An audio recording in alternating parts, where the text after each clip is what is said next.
Hi again, people. I didn't think part 1 would be so popular, so here's part 2 and another set of observations. I apologize beforehand if the pace is a bit fast, but we're trying to squeeze the largest number of points in the shortest time possible here. You'll need to pause in the second half to read the bonuses, so be ready. والسماء والطارق وما أدراك ما الطارق النجم الثاقب. It's amazing how incomplete Quranic translations can be no matter how perfect. The word translated as night visitor or sometimes one who hammers here, as many old interpretations understood it, is tariq, which also means one who knocks. Hold on a second. A piercing star which knocks? Does this make sense? It will. Listen.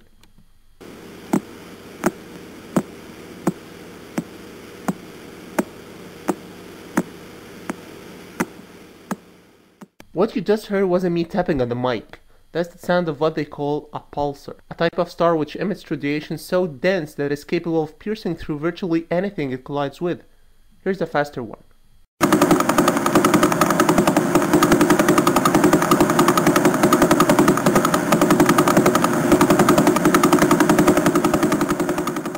You feel cool now, huh? Now let's read the verse again. والسماء والطارق وما أدراك ما الطارق النجم الثاقب. Makes sense.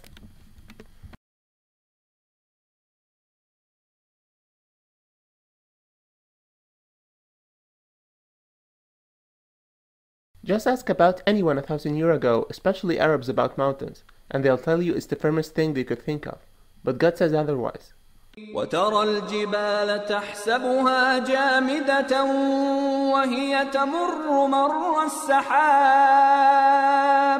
صنع الله الذي أتقن كل شيء. How did Muhammad know?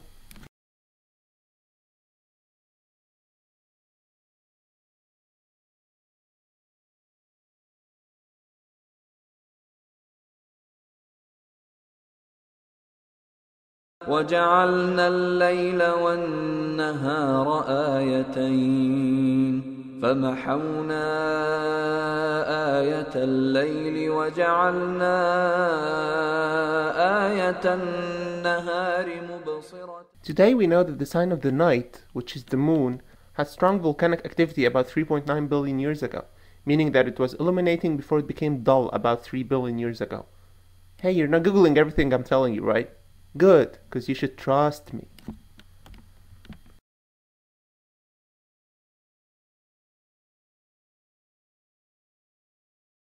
فلا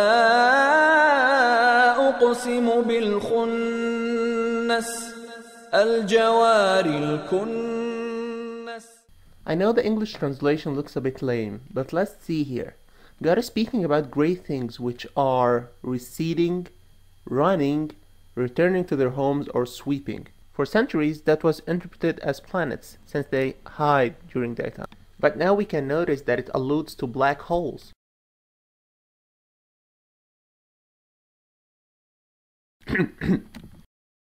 They run through space, sweeping anything and everything in their way. In fact, the Quranic expression is more accurate than black holes.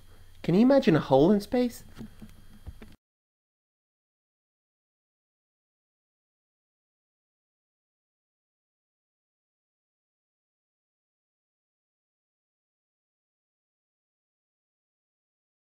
خش عن أبصارهم يخرجون من الأجداث كأنهم جراد منتشر. Why locusts?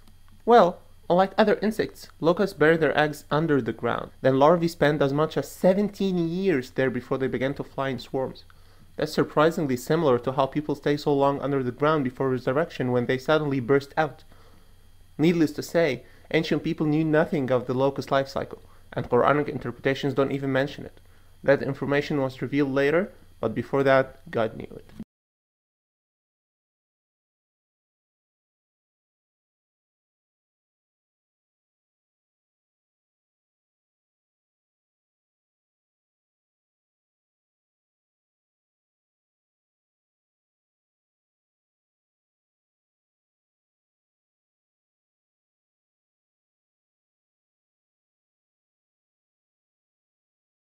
كلا لئن لم ينته لنسفعا بالناصية ناصية كاذبة خاطئة. In 2002, a group of non-Muslim researchers proved that the frontal lobe is responsible for the so-called good and bad decisions. Are you beginning to understand why did God specifically call that person's forehead lying and sinful?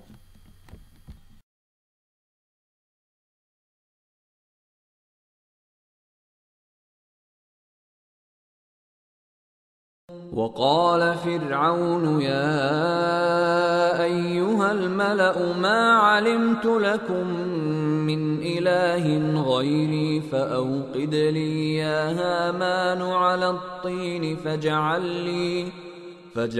لي صرحا لعلي أطلع إلى إله موسى. Ex-Chief Paris University surgeon Maurice Bucaille, who was the Saudi King Faisal's personal physician and was later awarded by the French Medicine Academy, said in his book that he mentioned the title Haman to a hieroglyphics expert, telling him it was cited in a 7th century document. The guy told him that was impossible, since hieroglyphic was long lost at the time, and no one was able to read it again except when Jean Champollion deciphered the Rosetta Stone in 1822. Bucaille converted to Islam, but hey, maybe Muhammad just guessed it.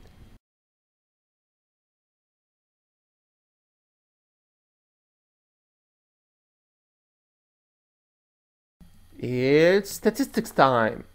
I'd like to stress that I checked every single upcoming statistic using computer searches. I encourage you here, just like in part 1, to seek the help of an Arab Christian online friend to verify there is no tricks. But first make sure you wrap something around your head because your jaw will drop.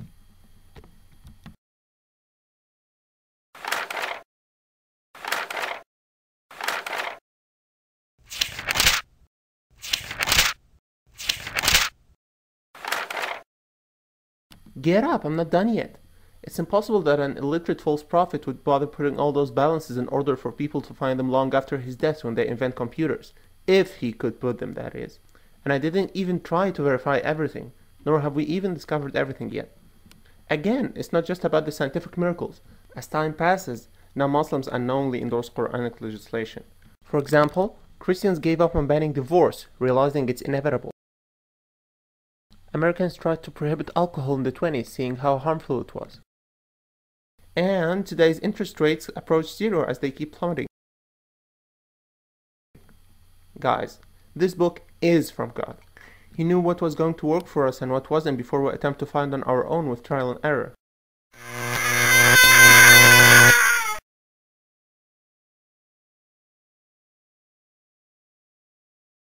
Did you know that there is a 1400-year-old unmet challenge to produce one chapter as eloquent as the Quran's Arabic? Some chapters are as short as a couple of lines.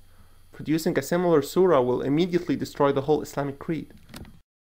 أم يقولون افتراه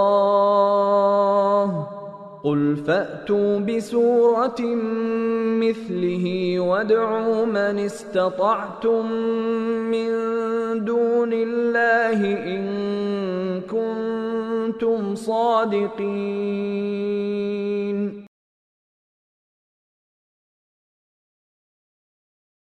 In the end, sure, a coincidence or 2 or 3 or 4 might happen. But for all that to be coincidences?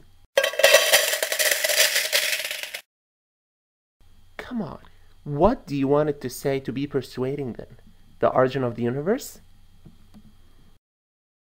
I didn't know about you folks, but I wouldn't want to risk not believing in that book, as then I'd most probably end up spending more time than I wish for in, let's just say it's a very warm place.